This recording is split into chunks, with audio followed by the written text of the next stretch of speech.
Good morning. मैं कुसुम, कक्षा 8 विषय हिंदी। आइए हम लोग पार्ट 3 पे चलते हैं। पार्ट का नाम है बस की यात्रा। तो हमारे प्यारे बच्चों, आइए हम लोग पार्ट 3 बस की यात्रा को जाने। सबसे पहले तो जाने कि इसके लेखक कौन हैं। तो इसके लेखक जो है हरिशंकर परसाई जी हैं। हरिशंकर परसाई जी का संक्षिप्त परिचय हम लोग देखेंगे। हरिशंकर परसाई जी का जन्म जो है 22 अगस्त 1924 ईस्वी जमानी होशंगाबाद मध्य प्रदेश में है। तो यहाँ पे इनका जन्म हुआ था। ये हिंदी के प्रसिद्ध कवि और लेखक भी थे। ये हिंदी के पहले रचनाकार हैं जिन्होंने व्यंग्य विधा का दर्जा दिलाया। ये नागपुर विश्वविद्यालय में एमए की उपाधि प्राप्त की।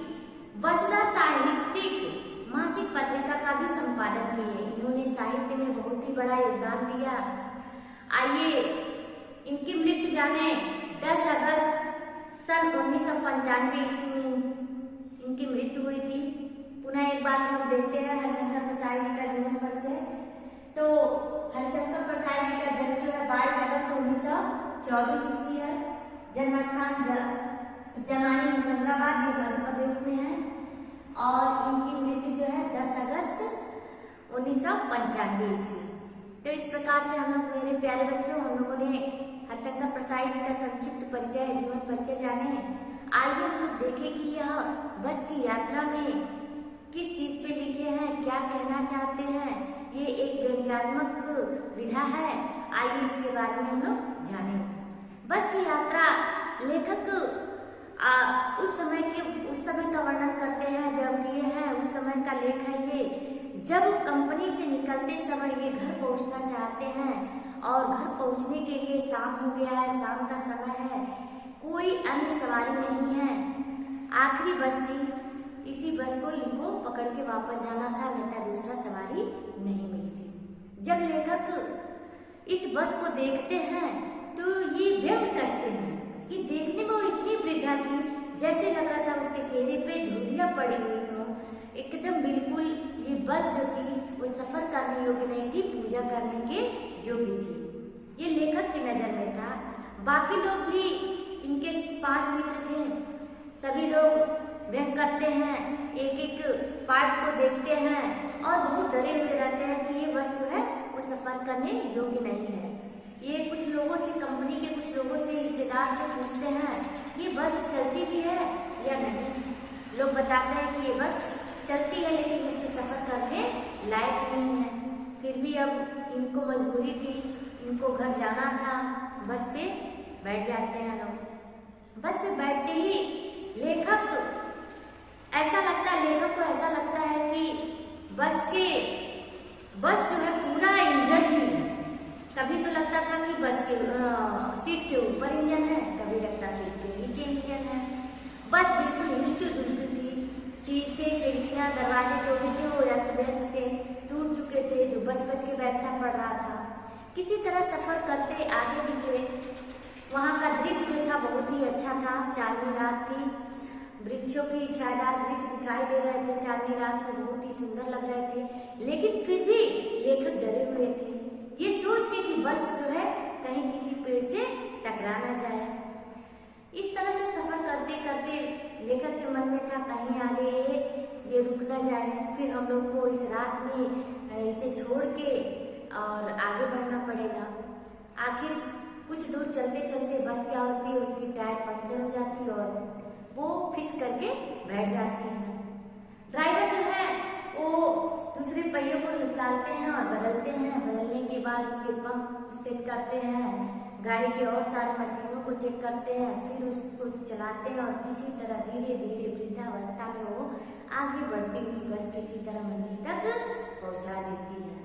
तो ये लेखक की व्यथा जो है इस बस पे जितने व्यंग कसे थे, जितने व्यंग देखे थे, उन्होंने इस पाठ में डाल दिए थे और नाम दे दिए बस।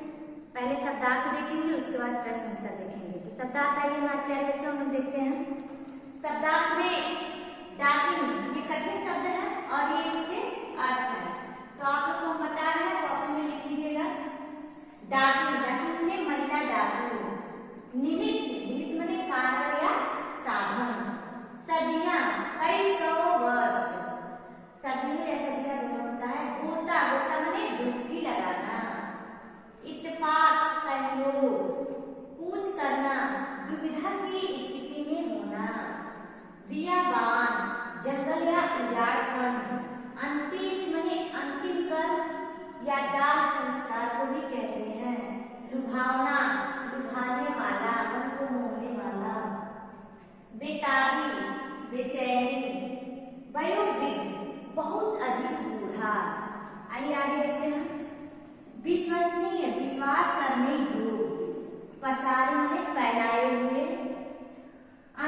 विदा आखिरी विदाई, लुभावने मन को अच्छा लगने वाला, छीड़ मने कमजोर दुर्बल, प्राण मने मर जाना, टटोल कर मने खोज कर, उत्सर्ग मने अर्पित करना, दुर्लभ मने कम मात्रा में मिलना, साहस मने हौसला उत्साह, प्राण मने जीवन, प्रयाण मने शरीर। अब ये शब्दार्थ होगा। अब आइए हम लोग प्रश्न को देखते हैं। प्रश्न क्या है? पहले प्रश्न को लेते हैं। मैंने उस कंपनी के हिस्सेदार की तरफ पहली बार श्रद्धा भाव से देखा। लेखक के मन में हिस्सेदार साहब के लिए श्रद्धा क्यों जाग गई? ये प्रश्न है। पुनः देखिए प्रश्न को। मैंने उस कंपनी के हिस्सेदार की तरफ पहली बार श्रद्धा भाव से देखा। लेखक के मन में हिस्सेदार साहब के लिए श्रद्धा क्यों जाग गई? तो उत्तर इस प्रकार से बनेगा। लेखक के मन में हिस्सेदार साहब के लिए श्रद्धा इसलिए जाग गई क्योंकि हिस्सेदार साहब बस की स्थिति व टायरों की हालत को जानते थे, लेकिन फिर भी उसी बस में सफर कर रहे थे। ऐसा लेखक ने पहले कभी नहीं देखा था। आए थे। आइए अगले प्रश्न उत्तर को देखते हैं। तो दूसरा प्रश्न है, लोगों ने सलाह दी कि समझदार आदमी इस शाम वाली बस से सफर नहीं करते। लोग यह सलाह क्यों दी? उत्तर बनेगा, लोगों ने सलाह इसलिए दी क्योंकि वे शाम वाली बस की स्थिति से वाकिफ थे। जो भी व्यक्ति इस बस से एक बार सफर कर लेता था वह दोबारा इसका नाम तक नहीं लेता था। तो ये दूसरे प्रश्न का उत्तर था। अब आइए अगले प्रश्न पे चलते हैं। प्रश्न संख्या 3। प्रश्न है, ऐसा जैसे सारे बस ही इंजन है और हम इंजन के भीतर बैठे हैं, लेखक को ऐसा क्यों लगा? तो उत्तर होगा, बस की हालत बहुत ही नाजुक थी। बस में दरवाजे और खिड़कियां अवशेष के रूप में बचे हुए थे। बस को देखकर उस पर दया आती थी। लेखक जब बस में सवार हुआ तो उसे लगा जैसे वह बस में नहीं बल्कि किसी इंजन में बैठ गया हो।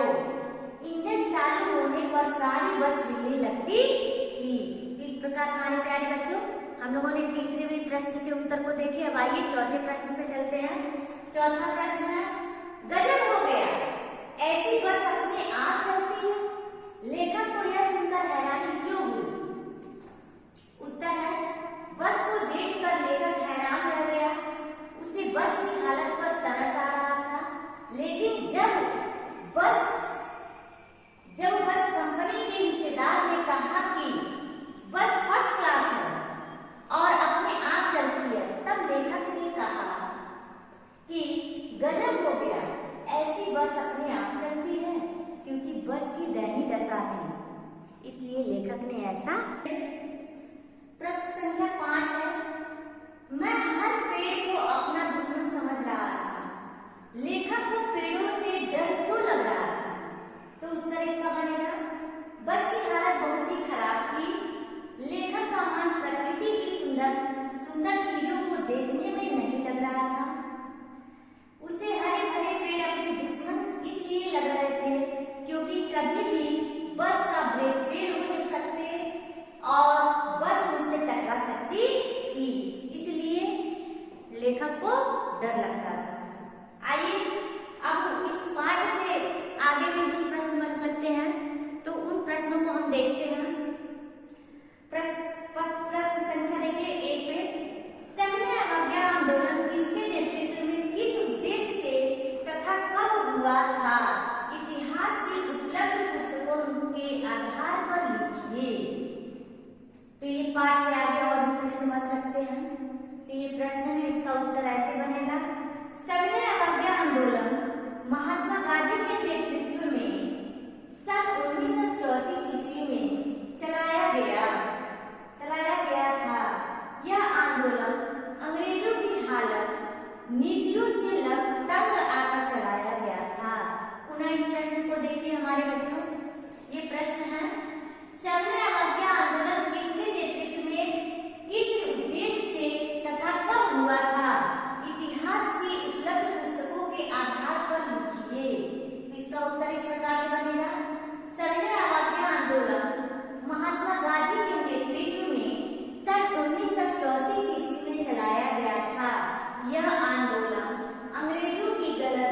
नीतियों से तंग आकर चलाया गया था। इसका दूसरा प्रश्न इस प्रकार से तैयार होगा, सविनय अवज्ञा का उपयोग व्यंग्यकार लेखक ने किस रूप में किया है? पुनः देखिए प्रश्न को, सविनय अवज्ञा का उपयोग व्यंग्यकार लेखक ने किस रूप में किया है? तो इसका उत्तर ऐसे बनेगा, सविनय अवज्ञा का उपयोग व्यंग्यकार लेखक हरिशंकर परसाई ने बस के रूप में किया है। बस बहुत ही दयनीय स्थिति में थी। ऐसा लगता था जैसे यह बस गांधी जी के आंदोलन के समय से चल रहा है। इसके पहले हम भाषा की बात को देखें तो भाषा की बात में है बस बस बस, तीन शब्द है। इनमें बस सवारी के अर्थ में, बस अधीनता के अर्थ में और बस केवल सिर्फ के अर्थ में प्रयोग होता है। इन तीनों शब्दों से आप भी दो दो वाक्य बनाइए, तो इस प्रकार से हम वाक्य को बनाए हैं। आप वाक्य को देखिए किस प्रकार से बनता है वाक्य। तो बस बस बस, पहले बस से अचानक बस चल पड़ी, इस तरह से वाक्य बना है। दो दो वाक्य बना लेते। पहला वाक्य था, दूसरा वाक्य देखते हैं, बस में 10 सवारी बैठी थी। तो इस प्रकार इस बस से हम लोग दो वाक्य बनाए हैं। अब इस बस से हम लोग दो वाक्य बनाएंगे। राम को हराना रावण की बस में नहीं था। अब यहाँ बस हो जाता है, बस में किसी को करने वाला बस है, तो इसके वाक्य बनेगा राम को हराना रावण की बस में नहीं था। दूसरा वाक्य है, आजकल नेता अपनी बातों से जनता को अपने बस में कर लेते हैं। पुनः आइए एक बार देखते हैं, आजकल नेता अपनी बातों से जनता को अपने बस में कर लेते हैं। तीसरा बस का हम लोग वाक्य बनाएंगे, वाक्य प्रयोग करेंगे, बस अब तुम यहाँ से चले जाओ, बस करो अब मत खेलो। इस प्रकार से हम लोग इस तीनों बस का हम लोग वाक्य प्रयोग देखे हैं। अब आइए हम गृह कार्य को देखें। गृह कार्य को कुछ प्रश्नों के आधार पर हम समझाए हैं, उसके आधार पे आप लोग को यहाँ पर नीचे दिया गया है, इनसे आपको वाक्य प्रयोग करना है। कई गृह कार्य दिए हैं, पहले समझिए कैसे करना है इसको। कांच बहुत कम बचे थे, जो बचे थे उनमें हमें बचाना था। तो इस प्रकार से इसको दो अर्थों में लिया गया है। अब आइए देखते हैं आगे इस तरह कैसे बनेगा, इसका प्रयोग देखेंगे। इस वाक्य में बच, यहाँ बचना वाला शब्द देखिए, बचे बचे, तो यहाँ बच शब्द को दो तरह से प्रयोग किया गया है। एक जो है शेष के अर्थ में, दूसरा बचने के अर्थ में। एक जो है शेष के अर्थ में और दूसरा जो है बचने के अर्थ में प्रयोग हुआ है। इसी के आधार पर यहाँ देखिए, ये हम प्रश्न दे रहे हैं, नीचे दिए गए शब्दों को वाक्यों में प्रयोग करके देखो। ध्यान रहे शब्द वाक्य में दो बार आना चाहिए, दोनों बार अलग अलग अर्थ में होना चाहिए। तो यहाँ जल है, फल है, हार है, हल है, उत्तर है और मत है। तो उदाहरण के रूप में इसे हम जो होमवर्क दिए हैं, गृह कार्य दिए हैं, इसको हम उदाहरण के रूप में एक समझाए हैं नीचे। यहाँ आप देखिए, जल ही जीवन है, जल पीने व साफ सफाई के काम आता है। तो यहाँ एक वचन के जल का जो उपयोग है, जल ही जीवन है, जल हमारे लिए कितना महत्व है। दूसरा इसका देखिए, जल पीने व साफ सफाई में काम आता है। तो इसी प्रकार से आप जो है जल, फल,